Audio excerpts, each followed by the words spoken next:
Chapter 31, in which Fix, the detective, considerably furthers the interests of Phileas Fogg. Phileas Fogg found himself 20 hours behind time. Passepartout, the involuntary cause of this delay, was desperate. He had ruined his master. At this moment, the detective approached Mr. Fogg and, looking him intently in the face, said, "Seriously, sir, are you in a great haste?" "Quite seriously." "I have a purpose in asking," resumed Fix. "Is it absolutely necessary that you should be in New York on the 11th, before 9 o'clock in the evening, the time that the steamer leaves for Liverpool?" "It is absolutely necessary." "And, if your journey had not been interrupted by these Indians, you would have reached New York on the morning of the 11th?" "Yes, with 11 hours to spare before the steamer left." "Good. You are therefore 20 hours behind. 12 from 20 leaves 8. You must regain 8 hours. Do you wish to try to do so?" "On foot?" asked Mr. Fogg. "No, on a sledge," replied Fix. "On a sledge with sails. A man has proposed such a method to me." It was the man who had spoken to Fix during the night, and whose offer he had refused. Phileas Fogg did not reply at once, but Fix, having pointed out the man who was walking up and down in front of the station, Mr. Fogg went up to him. An instant after, Mr. Fogg and the American, whose name was Mudge, entered a hut built just below the fort. There Mr. Fogg examined a curious vehicle, a kind of frame on 2 long beams, a little raised in front like the runners of a sledge, and upon which there were room for 5 or 6 persons. A high mast was fixed on the frame, held firmly by metallic lashings, to which was attached a large brigantine sail.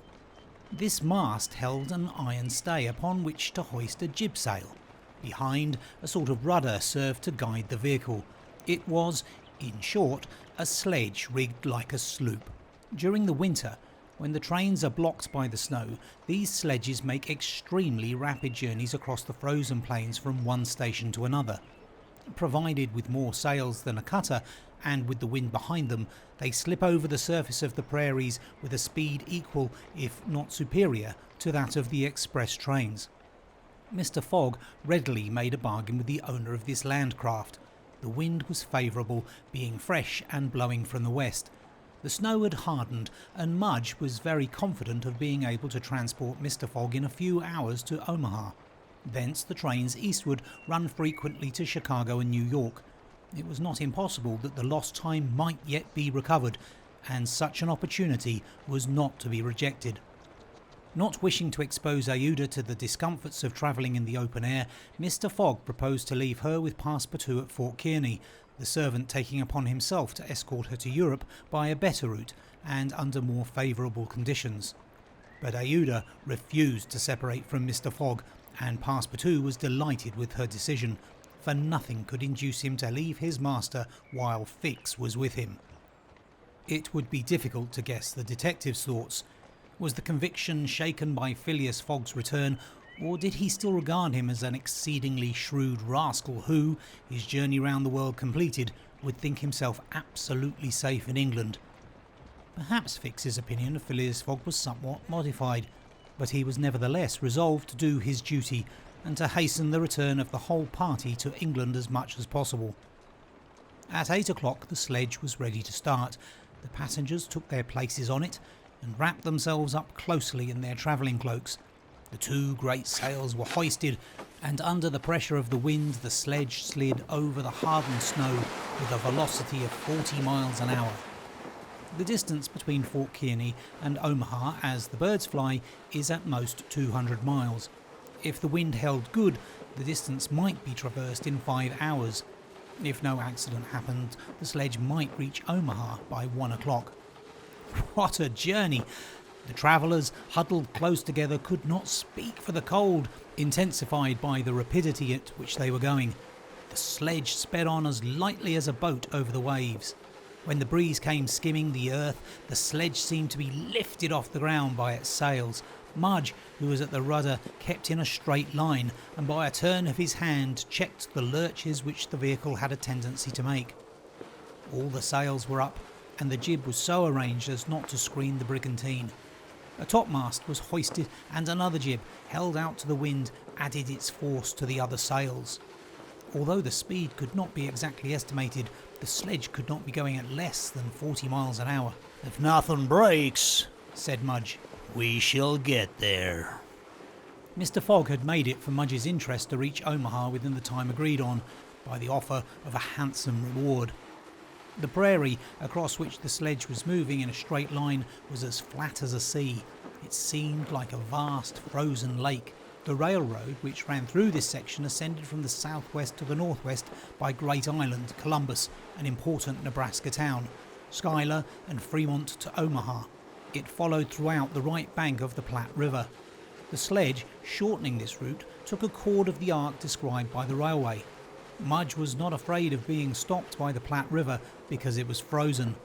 The road, then, was quite clear of obstacles, and Phileas Fogg had but two things to fear: an accident to the sledge and a change or calm in the wind. But the breeze, far from lessening its force, blew as if to bend the mast, which, however, the metallic lashings held firmly. These lashings, like the chords of a stringed instrument, resounded as if vibrated by a violin bow. The sledge slid along in the midst of a plaintively intense melody. "Those chords give the fifth and the octave," said Mr. Fogg.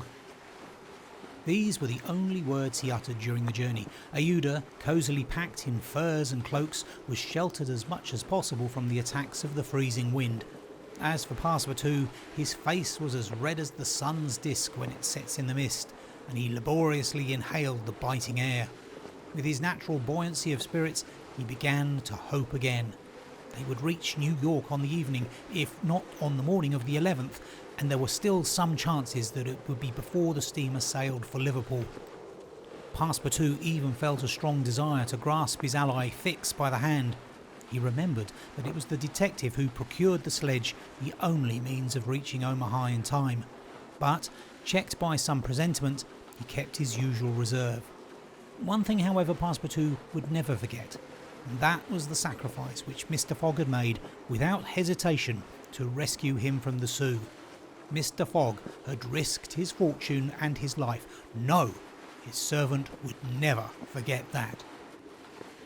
While each of the party was absorbed in reflections so different, the sledge flew past over the vast carpet of snow. The creeks it passed over were not perceived. Fields and streams disappeared under the uniform whiteness. The plain was absolutely deserted. Between the Union Pacific Road and the branch which unites Kearney with St. Joseph, it formed a great uninhabited island. Neither village, station nor fort appeared. From time to time they sped by some phantom-like tree whose white skeleton twisted and rattled in the wind. Sometimes flocks of wild birds rose, or bands of gaunt, famished, ferocious prairie wolves ran howling after the sledge. Passepartout, revolver in hand, held himself ready to fire on those which came too near. Had an accident then happened to the sledge, the travellers, attacked by these beasts, would have been in the most terrible danger. But it held on its even course, soon gained on the wolves, and ere long left the howling band at a safe distance behind. About noon, Mudge perceived by certain landmarks that he was crossing the Platte River. He said nothing, but he felt certain that he was now within 20 miles of Omaha.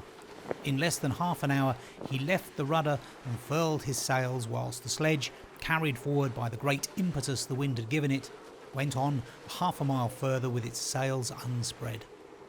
It stopped at last, and Mudge, pointing to a mass of roofs white with snow, said, "We have got there! Arrived at the station which is in daily communication by numerous trains with the Atlantic seaboard." Passepartout and Fix jumped off, stretched their stiffened limbs, and aided Mr. Fogg and the young woman to descend from the sledge. Phileas Fogg generously rewarded Mudge, whose hand Passepartout warmly grasped, and the party directed their steps to the Omaha railway station. The Pacific Railroad proper finds its terminus at this important Nebraska town. Omaha is connected with Chicago by the Chicago and Rock Island Railroad, which runs directly east and passes 50 stations. A train was ready to start when Mr. Fogg and his party reached the station, and they only had time to get into the cars. They had seen nothing of Omaha, but Passepartout confessed to himself that this was not to be regretted, as they were not travelling to see the sights. The train passed rapidly across the state of Iowa, by Council Bluffs, Des Moines and Iowa City. During the night it crossed the Mississippi at Davenport, and by Rock Island entered Illinois.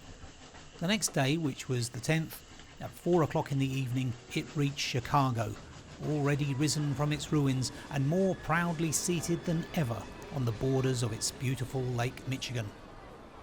900 miles separated Chicago from New York, but trains are not wanting at Chicago. Mr. Fogg passed at once from one to the other, and the locomotive of the Pittsburgh, Fort Wayne and Chicago Railway left at full speed, as if it fully comprehended that the gentleman had no time to lose. It traversed Indiana, Ohio, Pennsylvania and New Jersey like a flash, rushing through towns with antique names, some of which had streets and car tracks but as yet no houses. At last the Hudson came into view, and at 11:15 in the evening of the 11th, the train stopped in the station on the right bank of the river before the very pier of the Cunard Line. The China for Liverpool had started 3/4 of an hour before.